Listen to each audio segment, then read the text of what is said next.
Assalamualaikum warahmatullahi wabarakatuh. Teman-teman semuanya, semoga semuanya dalam kondisi sehat walafiat. Pada kesempatan kali ini saya akan coba membahas terkait materi konsep momentum dan impuls. Apa itu momentum? Apa itu impuls dalam materi fisika? Kita coba bahas pada kesempatan kali ini. Ini dia. Pertama kita coba bahas terkait dengan impuls, ya. Impuls adalah besaran fisika yang dia berkaitan dengan kasus tumbukan. Mari kita lihat gambarnya. Pada gambar yang pertama kita lihat seorang pemain golf. Lalu yang kedua adalah seorang pemain karate, ya. Yang kedua-duanya akan melakukan tumbukan. Yang pertama adalah tumbukan antara stick golf dengan bolanya, ya. Dan yang kedua ini seorang pemain karate antara tangan dengan bendanya, ini yang benda yang akan dipatahkan. Nah, lalu apa itu impuls? Impuls adalah besaran yang menunjukkan gaya impulsif pada kasus tumbukan yang dia dihitung dari hasil kali antara gaya yang bekerja, ya, dia kan ngasih gaya, ya, dia bisa memukul stick ini tentu dikasih gaya kan. Pun dengan orang pemain karate ini dia memberikan gaya pada benda. Jadi impul di situ pada kasus tumbukan, ya, gaya impulsif itu, ya, yang diberikan pada kasus tumbukan dikalikan dengan selang waktu lamanya gaya bekerja, itu disebut dengan impuls. Jadi saya ulang, impuls adalah besaran yang menunjukkan gaya impulsif pada kasus tumbukan. Kata kuncinya adalah tumbukan.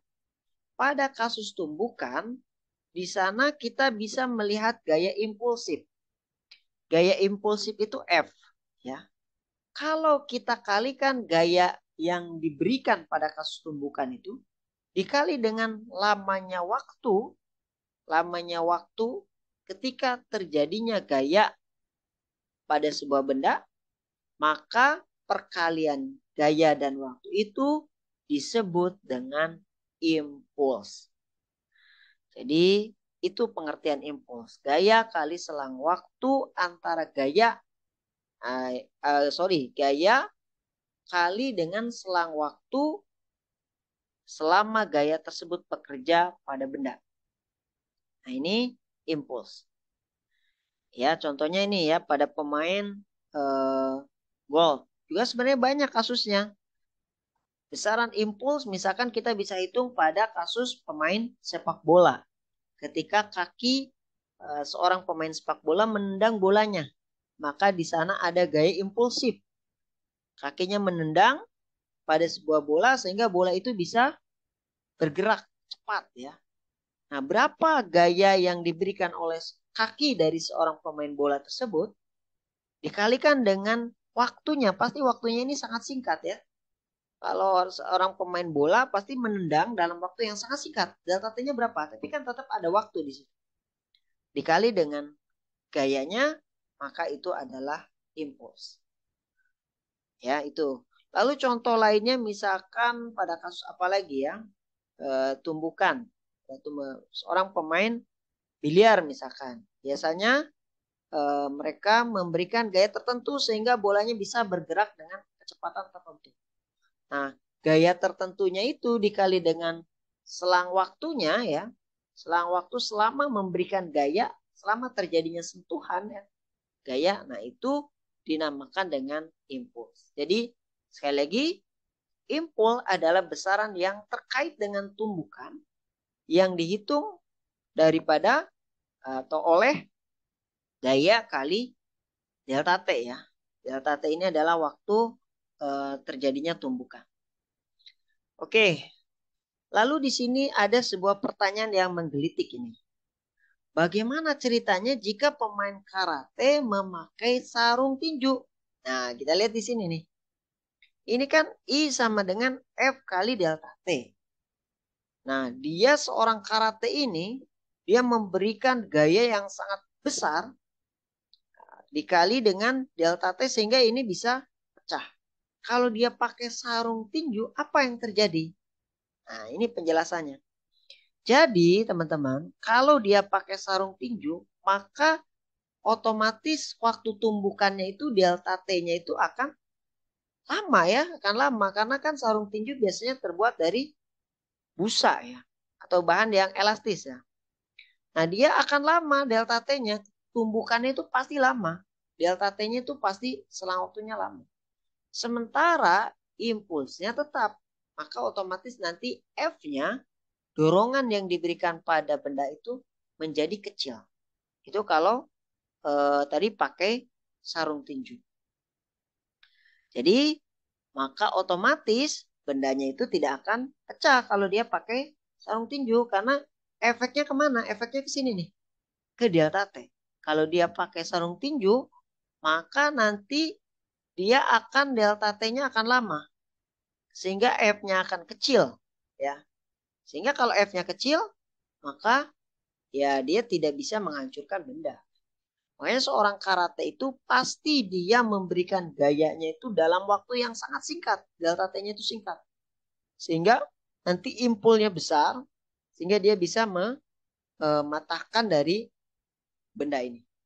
Ya, itu impuls. Impuls adalah besaran pada tumbukan yang menunjukkan antara hubungan gaya dengan delta T, dengan waktu, selisih waktu. Ingat ya, ini kadang saya sendiri di awal-awal tuh agak kesulitan ya mengetahui sebenarnya impuls itu apa. Lalu setelah kita coba baca-baca ya, belajar lebih lanjut, ya gampangnya gini. Jadi impul itu kan besaran pada kasus tumbukan nih, yang dia melibatkan dua besaran F dan delta T. Yang dimana kalau delta T-nya besar, maka F-nya itu biasanya jadi kecil. Walaupun dia sekuat tenaga, misalkan dia pakai sarung tangan. Maka kan tumbukannya itu akan lama, dia nempel ke sarung tangan itu akan lama. Nempel ke bendanya karena terhalang oleh sarung tangan itu ya. Sehingga delta T-nya akan lama, sehingga F-nya jadi kecil. Sebaliknya kalau delta T-nya itu sebentar, sejenak, ini nggak pakai sarung tangan. Dia bisa mengenai benda sangat cepat. Jadi delta T-nya kecil, sehingga gayanya itu bisa maksimal. Ya, gayanya tidak bisa maksimal, sehingga dengan impuls yang sama, dia bisa membelah dari benda ini. Pun sama dengan ini, dengan si pemain golf ya. Coba aja kalau bola golfnya itu dikasih misalkan sarung atau dikasih bahan yang seperti sarung tinju, ya pasti nanti gerakannya jadi lambat. Si bola golf ini dia akan paling geraknya nggak akan secepat seperti semula ya. Nah itu impuls. Jadi impuls itu menunjukkan hubungan antara gaya yang diberikan dengan selang waktu ketika terjadinya tumbukan. Nah itu dikalikan maka itu jadi impuls ya.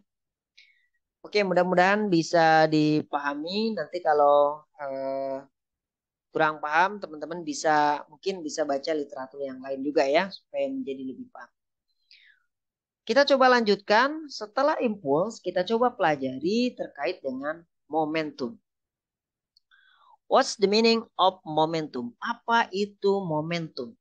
Ya, momentum dalam fisika menunjukkan ukuran kesukaran untuk menghentikan benda yang sedang bergerak. Nah, jadi ini sama ya antara impuls dan momentum ini besaran terkait dengan benda yang bergerak. Kalau impuls itu udah pasti pada kasus tumbukan. Kalau momentum ini lebih kepada cenderung melihat pada kesukaran untuk menghentikannya. Contoh pada kasus tabrakan mobil ini dengan pohon ya, ini sangat kayaknya rusak parah ini. Why? Kenapa kok bisa terjadi kayak gini? Nah ini bisa dijelaskan dari konsep momentum. Nah momentum secara matematis dirumuskan P sama dengan M kali V. Kalau kita lihat pada kasus ini, massa dari si mobil tentu besar ya, dari terlihat sekilas saja udah lihat sekilas nih mobilnya massanya pasti besar ya. Lalu V-nya kecepatannya mestinya dia cepat sampai dia bisa rusak seperti ini kan. Kalau pelan ya nggak akan rusak parah ini. Jadi dengan massa yang besar dikali dengan kecepatan mobilnya yang sangat besar pula, maka ini momentumnya besar. Dia kalau momentumnya besar berarti secara fisik bisa diartikan semakin susah untuk menghentikan benda tersebut kan. Nah, sehingga ketika dia terjadi tabrakan karena dia susah dihentikan, maka terjadilah kerusakan yang sangat parah ini. Itu pengertian yang kedua yaitu tentang impuls. Jadi impuls itu adalah besaran fisika yang dirumuskan oleh V sama dengan massa benda tersebut dikali dengan kecepatan benda tersebut bergerak. Nah, itulah momentum. Pastinya momentum itu dimiliki oleh benda yang sedang bergerak ya. Karena kalau nggak bergerak berarti V-nya nanti nggak ada. Nah, itu secara rumusan matematis. Tapi secara fisikanya, secara pengertian fisiknya, momentum itu menunjukkan ukuran kesukaran untuk menghentikan benda. Ya, tadi udah saya jelasin. Kalau dia masanya besar, kecepatannya besar, pasti dia semakin sukar kan untuk diberhentikan. Tapi kalau masanya kecil, kecepatannya juga rendah, ya pasti dia gampang diberhentikan. Berarti itu momentumnya rendah ya. Itu seperti itu pengertian dari momentum. Lalu bagaimana sih hubungan impuls dan momentum? Nah, ternyata di sini dijelaskan bahwa impuls adalah perubahan momentum ketika terjadi tumbukan. Ternyata ada hubungan nih antara impuls dan momentum. Jadi tadi kan sudah saya jelasin bahwa impuls itu besaran yang terkait dengan tumbukan. Nah, di mana rumusnya tadi I sama dengan F kali delta T kan. Nah, ternyata juga bisa dihitung bahwa impuls itu adalah perubahan momentumnya. Nah, bagaimana penurunan hubungan impuls dan momentum sehingga muncul rumusan seperti ini? Nah, kita coba. Ini kita coba turunkan ya. Jadi ini itu berasal dari hukum 2 Newton. Oke, coba saya tulis di sini. Seperti teman-teman tahu bahwa hukum 2 Newton itu kan F sama dengan M kali A, ya kan? Jadi kalau benda bergerak di mana total gayanya itu tidak sama dengan 0, maka muncul percepatan, dirumuskan ini, F sama dengan M kali A. Maka kita turunkan lagi A-nya. A itu adalah selisih kecepatan. Berarti selisih kecepatan itu V2 kurang sama V1 dibagi dengan waktunya ya. Ini kan rumus percepatan. Nah, kalau T-nya kita kali silang pada F, maka akan didapatkan kan rumusnya seperti ini. F kali T atau delta T ya, sama saja. M kali V2 kurang V1. Nah, ini dia. Nah, F kali T sama dengan M dalam kurung V2 kurang V1. Ini F kali delta T kan tidak lain adalah impuls ini kan. Ini impuls. Sama dengan M. M kali V2 kurang V1 adalah perubahan momentum. Karena apa? Karena kan M kali V2 berarti momentum 2 ini, momentum akhir. M nanti dikali V1 ini momentum awal, sebelum terjadinya tumbukan. Jadi, dari penurunan hukum 2 Newton ini, maka kita bisa simpulkan bahwa impuls itu adalah perubahan momentum. Oke, seperti itu ya.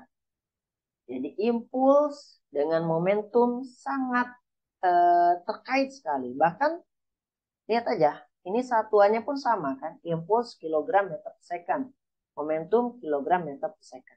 Ya emang dari rumusnya juga ini kalau diturunkan maka satuannya akan sama. Oke, itu penjelasan terkait dengan momentum dan impuls. Nah, kalau teman-teman sudah paham, dalam kehidupan manfaatnya apa sih dalam kehidupan sehari-hari? Ya, contohnya tadi, kalau pengendara motor itu, mengapa pengendara motor itu pakai helm, harus pakai helm, dan helmnya itu di dalamnya itu terdapat styrofoam ya. Itu konsepnya berarti balik lagi konsepnya kemana kira-kira? Balik lagi ke konsep impuls ya. Jadi kalau pemain bola itu pakai, bukan pemain ya, maksudnya pengendara sepeda motor itu pakai helm yang di dalamnya ada styrofoam, maka apa fungsi styrofoam tersebut? Ini delta T.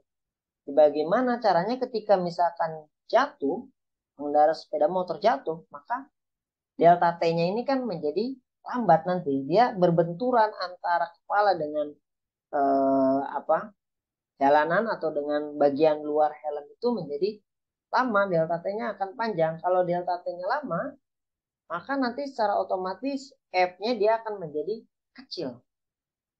Nah, itu kan ini hubungan antara delta T dengan F ini kan terkait dengan impuls ya. Nah, itu seperti itu. Terus misalkan contoh lagi pada kasus apa biasanya orang-orang yang latihan bela diri itu pasti biasanya pakai matras. Sama, fungsinya matras itu adalah terkait besaran impuls ini. Bagaimana delta T-nya ketika terjadi tumbukan itu menjadi lama ya. Nah, ketika terjadi tumbukannya lama, karena ini kan matras itu sifatnya dia agak apa namanya empuk ya, jadi ya delta T-nya jadi lama. Ketika delta T waktu tumbukannya lama, maka nanti F-nya jadi kecil. Kalau F-nya kecil, ya otomatis jadi tidak membahayakan nanti. Oke, itu pemanfaatan konsep impuls dan momentum. Mungkin yang paling terkini biasanya penerapannya pada mobil juga ya. Pada mobil biasanya disertai dengan alat pengaman, di mana kalau misalkan terjadi tumbukan itu muncul kan ada bagian pengamannya, bagian depan ya, bagian driver biasanya ada namanya, di mana tuh seperti berbentuk seperti bantal ya, seperti bantalan. Nah itu fungsinya sama. Jadi bagaimana ketika terjadi tumbukan, delta T-nya itu dibikin lama ya. Delta T-nya bikin lama sehingga F-nya menjadi kecil. Kalau F-nya kecil, ya menjadi tidak sakit ya. Banyak kalau kita misalkan kena tinju orang dengan gaya yang besar, sakit. Tapi kalau kena tinju dengan gaya kecil, ya nggak sakit. Nah, itu konsep impuls dan momentum dalam kehidupan sehari-hari. Mudah-mudahan teman-teman dapat memahami dengan baik. Nah, lalu kita coba lihat example-nya ya. Bola tenis berkecepatan 6 meter per second memantul pada dinding dengan kecepatan pantul 4 meter per second. Jadi bolanya memantul ke dinding. Massa bola tenis 5 gram, hitunglah perubahan momentum bola tenis. Ingat berarti kalau perubahan momentum sama aja dengan impuls ya. Nah, delta P karena yang diketahuinya adalah M kali P, ya udah kita pakai misalnya gini kan. M-nya, kok kenapa jadi 0,05? Karena ini gram. Kalau dalam perumusan itu kan harus MKS. Berarti gramnya harus diubah ke dalam kilogram. Kali 5 gram dirubah menjadi kilo jadi 0,05 kilogram. V2-nya dia memantul. V2 itu setelah tumbukan. Setelah tumbukan katanya adalah memantul dengan kecepatan 4. Karena memantul berarti kan perubahan arah ya. Sehingga dia ke kiri yang tadinya ke kanan. Maka kita kasih simbol minus. Ingat, kecepatan itu adalah besaran vektor yang dia tidak hanya melihat besarnya saja, tapi arah juga. Sehingga ini muncul tanda minus. Lalu M-nya tadi sama 0,05. V1-nya sebelum tumbukan, kecepatannya adalah 6 di sini kan. Maka kita bisa kalikan saja. Setelah dikalikan, maka dapatlah nilai perubahan momentumnya adalah 0,05 kg meter per second. Nah, kalau kita tadi balik lagi ke konsep impuls ya, seandainya saja di sini tuh misalkan dikasih di dindingnya tuh dikasih benda seperti matras, impulsnya tetap segini nih, tapi nanti gayanya akan menjadi kecil kalau dikasih matras, ya, itu seperti itu. Baik, kita lanjut ke kasus yang kedua atau soal yang kedua. Ada sebuah bola golf bermasa 0,25 kg dipukul hingga melesat meninggalkan stick dengan kelajuan 60 meter per second. Jika selang waktu kontak antara stick dan bola 0,05 second. Lihat nih. Ini sekali lagi. Jadi pada kasus tumbukan, pada kasus impuls, Supaya bisa maksimal, maka waktu sentuhannya itu harus dibuat sangat kecil sekali. Supaya nanti gayanya itu yang muncul tidak berkurang ya, maksimal. Waktunya 0,05 second. Berapakah gaya rata-rata yang dikerjakan oleh stick pada blackboard? Dimana kan kita tahu impuls sama dengan delta V. Ini delta V-nya M, V2 kurang V1. M-nya 0,25, V2-nya 60. Dikurang V1-nya 0. Kenapa V1-nya 0? Ya bola sebelum dia diberikan gaya, dia dalam kondisi diam kan. Sehingga ya 0. Saya kalikan 15. Ini perhatikan di sini teman-teman. Ini 15. Kalau delta T-nya hanya 0,05, kecil sekali, maka gayanya itu maksimal 300 Newton mengenai si bola. Tapi coba aja kalau misalkan si bolanya dikasih misalkan semacam bahan semacam matras atau semacam sarung tinju bolanya dilapisi. Maka kan pasti delta T-nya akan lama ini. Tumbukannya terjadinya akan lama. Nah kalau ininya lama, taruhlah 15 juga. Waktunya 15 second. Ya jadinya F-nya 15 nanti dibagi 15 sama dengan 1 Newton. Gaya yang mengenai si bolanya hanya 1 Newton saja. Hingga nanti tidak maksimal ya. Nah itu yang dimaksud dengan konsep momentum dan impuls. Oke, demikian teman-teman. Mudah-mudahan sekali lagi bisa dipahami, bisa bermanfaat untuk kita semuanya dengan mengetahui konsep momentum dan impuls. Terima kasih. Sama-sama kita akhiri dengan berucap hamdalah. Alhamdulillahirabbil alamin. Assalamualaikum warahmatullahi